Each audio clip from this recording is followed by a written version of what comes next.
তারাবির সালাতের রাকাত বিতর্ক এড়িয়ে চলুন। রাকাত নিয়ে বিতর্ক করবেন না। 8 রাকাত 20 রাকাত নিয়ে যে মারামারি এই দেশে, এটা শয়তানের ফন্দি। চিল্লায় বলেন, এটা কার ফন্দি? আমরা 20 রাকাত পড়ি, আপনারা হয়তো 8 রাকাত পড়েন, কোনো অসুবিধা নাই। আমরা যারা 20 রাকাত আমরা পড়তেছি, আমরা 20 রাকাতের কথাই বলি। 20 রাকাত আমরা পড়বো আজীবন। সৌদি আরবে মক্কা মদিনায় 20 রাকাত পড়ে, কোনো অসুবিধা নাই। অন্যান্য মসজিদগুলো 8 রাকাত পড়ে, এই নিয়ে এদের মধ্যে মারামারি আছে? হ্যাঁ, আর এই জন্য রাকাত বিতর্ক এড়িয়ে চলবেন। প্রিয় ভাইয়েরা, আপনার আমল আল্লাহর কাছে কবুল হবে সংখ্যার বিচারে না উত্তমতার বিচারে? বলেন তো। উত্তমতার বিচারে। কত চমৎকার ভাবে আপনি আল্লাহর সামনে দাঁড়াতে পারছেন, এটা বিবেচ্য। রুকু সেজদাগুলো সুন্দরভাবে করবেন। রুকু থেকে সোজা হয়ে দাঁড়ানো ওয়াজিব, 2 সেজদার মাঝখানে সোজা হয়ে বসা ওয়াজিব। এই তাআদিলুল আরকান বাদ দিলে হানাফি মাযহাব মতে সৌ সেজদা দিতে হবে, অন্য মাযহাব মতে নামাজই হবে না আপনার। এই জন্য ধীরস্থিরভাবে তারাবির সালাত যেন আমরা আদায় করি। পারা যাবে তো ইনশাআল্লাহ? তাহলে রমাদানের এই রহমত, বরকত, মাগফিরাত, ফজিলত আমাদের কামাই করার দরকার আছে না নাই? আমার প্রিয় ভাইয়েরা, আপনি পৃথিবীতে যত ইবাদত করেন সব ইবাদতের সওয়াব নির্ধারিত। এটা পাবেন বা ওইটা পাবেন, এই সওয়াব জান্নাতে, এই বাড়ি ওই বাড়ি। শুধু সিয়ামের সওয়াবটা অনির্ধারিত। কুল্লু আমাল ইবনে আদম ইউদাফ আল হাসানাতু আশরু আমসালিহা ইলা 700 দিফিন ইল্লা সাওম। সব নেক আমলের সওয়াব বাড়তে বাড়তে 700 গুণ, কিন্তু রোজা ছাড়া। রোজার সওয়াব কি হবে? বান্দা খালি রোজা রাখে, ফেরেশতারা কিছু লিখতে পারে না আমল নামায়, কারণ আল্লাহ বলে এটা কিছু লিখিস না, কারণ আসসাউমুলি, এই রোজা রাখছে আমার জন্য, ওয়া আনা আজজি বিহি, এই রোজার সওয়াব, প্রতিদান, অ্যাওয়ার্ড, এটা কিয়ামতের দিন আমি আল্লাহ নিজ হাতে দেব, নিজ হাতে দেব। আরেক বর্ণনায় এসেছে ওয়ানা উজজাবি, আমি আল্লাহ নিজেই হয়ে যাব রোজার প্রতিদান। সুবহানাল্লাহ পড়েন। আবার আল্লাহর হাবিব বলেন, ইন্না ফিল জান্নাতি সামানিয়াতু আবওয়াব, জান্নাতের দরজা মোট 8টা। ফিহা বাবুন ইউসাম্মা আর-রায়্যান, 8টা দরজার মধ্যে স্পেশাল একটা দরজা আছে, ওই দরজাটার নাম হলো আর-রায়্যান।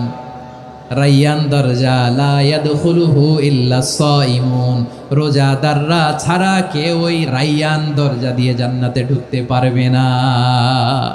শুধু রোজাদারদের জন্য ওই দরজাটা খোলা থাকবে। দরজাটার নাম আর রায়্যান। শব্দটা কেমন লাগে? ভালো লাগে। অনাগত সন্তান যদি কারো আসে, ছেলে সন্তান, নাম রেখে দিয়েন আর রায়্যান। কি নাম?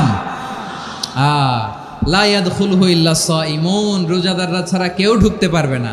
মান দাখালাহু লাম ইয়াজমা আবাদা, একবার যে এই গেট দিয়ে ঢুকবে, he will never be thirsty again, তার গলা থেকে চিরকালের জন্য আল্লাহ তৃষ্ণা মিটায়া দিবে। আমরা ওই রায়্যান দরজা দিয়ে সেদিন জান্নাতে ঢুকতে চাই কি চাই না? আমার প্রিয় ভাইরা, প্রতি রাতে রমাদানে আল্লাহর ফেরেশতারা আহ্বান জানায়, ইয়া বাগিয়াল খাইরি আকবিল, ইয়া বাগিয়াশ শাররি আকসির, হে কল্যাণের পথের যাত্রী, আকবিল, প্রসিড, আরো ইবাদত করো, আগাও আগাও, আরো জান্নাতের নাজ নেয়ামত কামাও। হে অকল্যাণের পথের যাত্রী, আকসির, স্টপ স্টপ, অনেক হয়েছে। আন্না, এ রমাদান এটা পাপের মাস নয়, এটা ইবাদত করে জান্নাত কামানোর মাস। চিল্লায় বলো ঠিক কি না? ওয়ালিল্লাহি উতাকাউ মিনান নার ওয়া যালিকা কুল্লা লাইলা, রমাদানের প্রতি রাতে আল্লাহ তাআলা এরকম লাখো বনি আদমকে মাফ করে দেওয়ার ঘোষণা দেয়, নাজাতের ঘোষণা দেয়। আমরা আল্লাহর পক্ষ থেকে মাফ, নাজাত চাই কি চাই না? আর কিছু যে চাই না আমি, চাই গো নাজাত, আল্লাহ তোমার কাছে আমার এই মুনাজাত। আর কিছু যে চাই না আমি, চাই গো নাজাত, আল্লাহ তোমার কাছে আমার এই মুনাজাত, আল্লাহ তোমার কাছে আমার এই মুনাজাত। পড়েন আমিন। তাহলে রমাদানকে আমরা বুদ্ধিমানের মতো কাজে লাগাতে চাই কি চাই না? বুদ্ধিমানের মতো কাজে লাগাইতে হবে। মুমিনরা স্মার্ট হয়। এই রমাদানে আমাদের কি করণীয়, কি বর্জনীয়? সংক্ষেপে 7টা করণীয় 7 মিনিটে, 7টা বর্জনীয় 7 মিনিটে বলে আমরা বিদায় নিব ইনশাআল্লাহ। বলেন, আসন্ন রমাদানে আমাদের 7টি করণীয়। 1 নাম্বার করণীয়, এই রমাদানকে আপনি কোরআনময় করে তুলুন, কোরআনময় করে তুলুন 2025-এর রমাদান। এই হচ্ছে আজকের প্রোগ্রামের স্লোগান। কোরআনময় করতে রাজি আছেন? কোরআন তেলাওয়াত করতে রাজি আছেন? আমার প্রিয় ভাইরা, ধীরস্থিরভাবে কোরআন তেলাওয়াত করুন, তাড়াহুড়ো করে নয়। আনাস রাদিয়াল্লাহু তাআলা আনহু বলতেন, রুব্বা কারি লিল কোরআন ওয়াল কোরআনু ইয়ালআনহু। কোরআনের অনেক কারি আছে যারা কোরআন পড়ে কিন্তু সওয়াব পায় না, বরং আল্লাহর কোরআন তার বিরুদ্ধে আল্লাহর দরবারে নালিশ করে আর লানত করতে থাকে। আমরা কি ওইরকম কোরআনের তেলাওয়াতকারী হতে চাই? না। ধীরস্থিরভাবে ওয়ারাত্তিলিল কোরআনা তারতিলা, তারতিলের সাথে পড়বেন। বিষ্ণু ঈসা ইসলাম কানা ইয়ামুদ্দু সাওতাহু মাদ্দান, টেনে টেনে পড়তেন।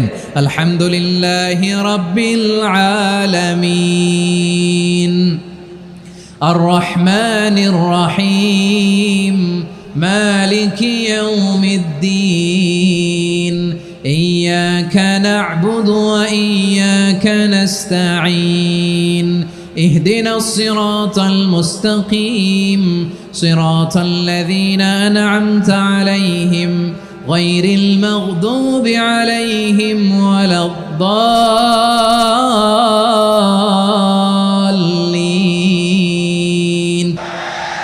كان يمد صوته مدا টেনে টেনে পড়তেন।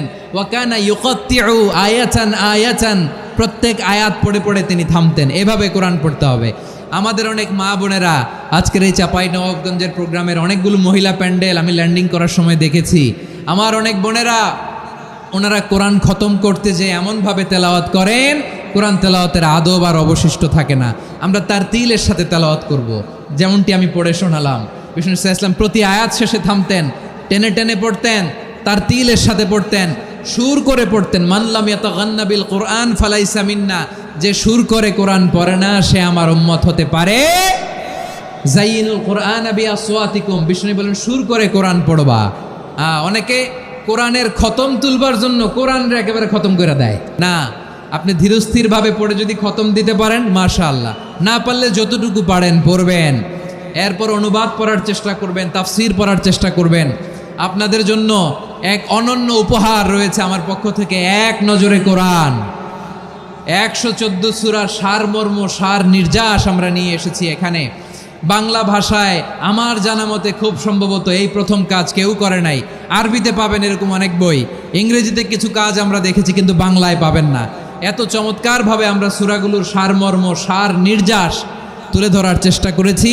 5 পৃষ্ঠায় আপনি জেনে যাবেন এই সূরার সেন্ট্রাল থিম কি, এই সূরায় কি কি নিয়ে আলোচনা করা হয়েছে, এই সূরা থেকে মূল লেসন কি, মূল শিক্ষা কি, সহজে আপনারা বুঝে যাবেন। সুযোগ হলে এটা সংগ্রহ করবেন। আপনারা যে কোনো ধরনের ভালো অনুবাদ আপনারা পড়বেন, তাফসির পড়বেন। আমরা কোরআনময় করতে চাই।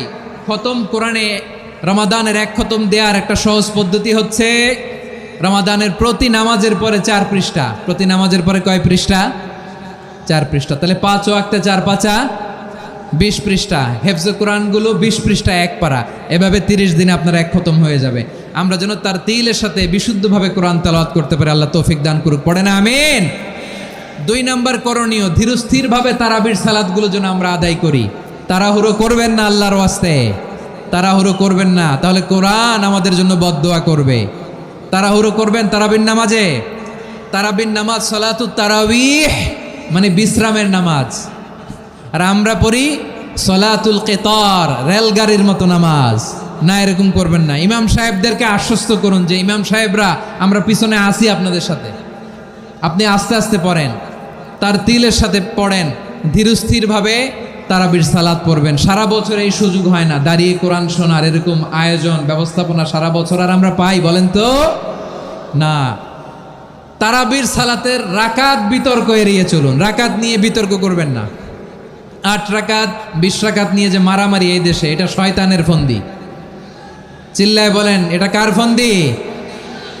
আমরা 20 রাকাত পড়ি, আপনারা হয়তো 8 রাকাত পড়েন, কোনো অসুবিধা নাই।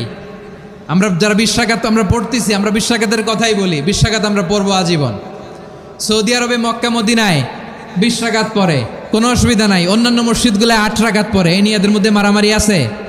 হ্যাঁ, এই জন্য রাকাত বিতর্ক এড়িয়ে চলবেন। প্রিয় ভাইয়েরা, আপনার আমল আল্লাহর কাছে কবুল হবে সংখ্যার বিচারে না উত্তমতার বিচারে? বলেন তো। উত্তমতার বিচারে। কত চমৎকার ভাবে আপনি আল্লাহ